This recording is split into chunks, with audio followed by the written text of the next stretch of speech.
All right, welcome back, everybody. Mark Zuckerberg's public apology on CNN has not soothed investors' concerns about the company's future. Facebook stock spent another day in the red, the 2.5% fall coming after a punishing few days for Facebook shares. Facebook has actually lost roughly $50 billion, no small change, in value since the report of a data breach broke over the weekend. Speaking to our Laurie Siegel, Zuckerberg says he wants to repair the damage after announcing new measures to restrict Facebook's use of data. The Facebook chief also says that he's open to new, tighter regulations on political advertising.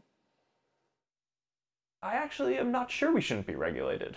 I actually think the question is more, what is the right regulation rather than yes or no, should it be regulated? What's the right regulation?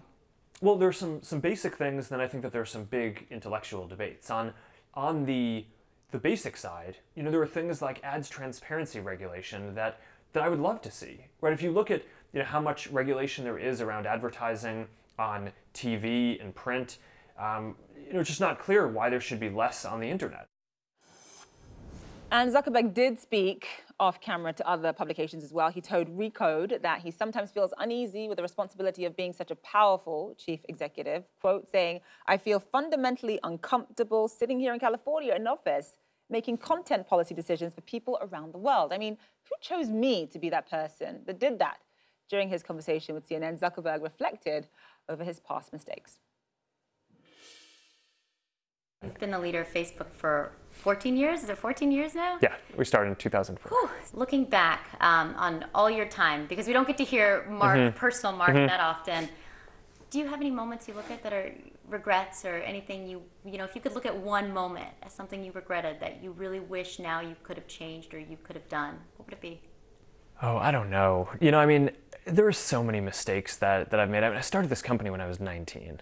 I was a kid. What do you say to your 19-year-old self in the dorm room? Well, I think I think a pretty common question is, what mistake do you wish you'd not made? But the reality is, you're going to make a ton of mistakes in your life, no matter what you do, right? And I've made every kind of mistake that you could make. I started this when I was so young and inexperienced, right? I made technical errors, I made business errors, I hired the wrong people, I trusted the wrong people.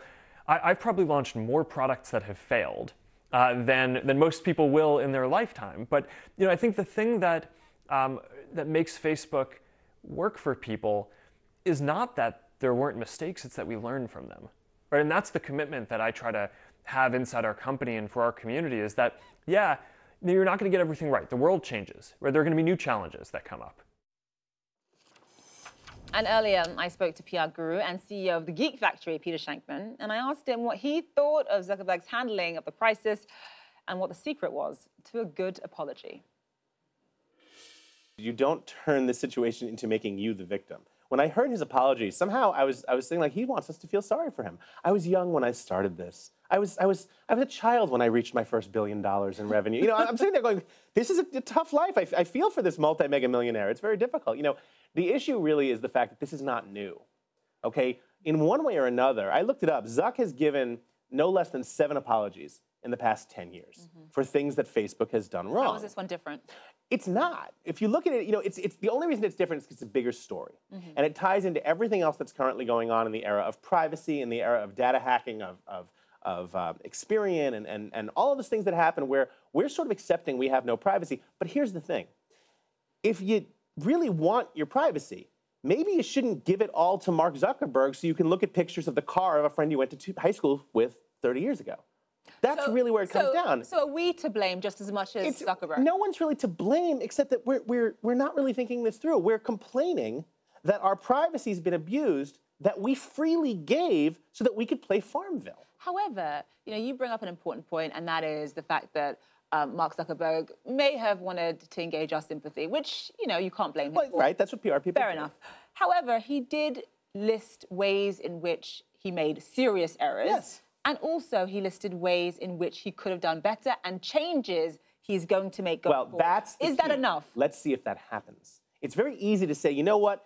This was a mistake. I'm never going to do that again. When I got in trouble when I was a kid for drawing on the cat, I'm never going to draw on the cat again, Mom. I promise I've learned from this. 2 days later, I'm back drawing on the cat. So it becomes a question of, is he going to implement this? Is Facebook going to implement this? At the end of the day, the information we give to a conglomerate like Facebook is very valuable. And people pay a lot of money. Corporations pay a lot of money. is that going to affect his stock price? Right? If he says, we're going to make these changes, and all of a sudden that information isn't as valuable to third-party advertisers, which is Facebook's bread and butter, is that beneficial to Facebook as a whole? Okay. Aside from the financial side of it, I want to get into how users interpret what happened, because a lot of people are saying people are going to be upset with Mark Zuckerberg. They're not necessarily going to trust him as much. But at the end of the day, they're still going to log onto Facebook because it is a monopoly. People have been complaining about Facebook and saying, well, I'm getting off Facebook. I remember several people back when Google Plus came out, okay, said, I'm moving to Google Plus. The privacy is much better there. We're going. So you either never heard from again, or 4 months later, they're back on Facebook. Oh, yeah, I tried it. It was interesting. You know, we're going to go where the people are. And there are 1.7 billion people currently on Facebook. Every single one of your friends is currently on Facebook. Yes. Instagram is owned by, wait for it, Facebook. Where are you going to go? Okay, so you have a Facebook account? Of course I do. You're not going to get off it. I'm not going to get off of it. I was Facebooking that I was going on your show. That's what we do.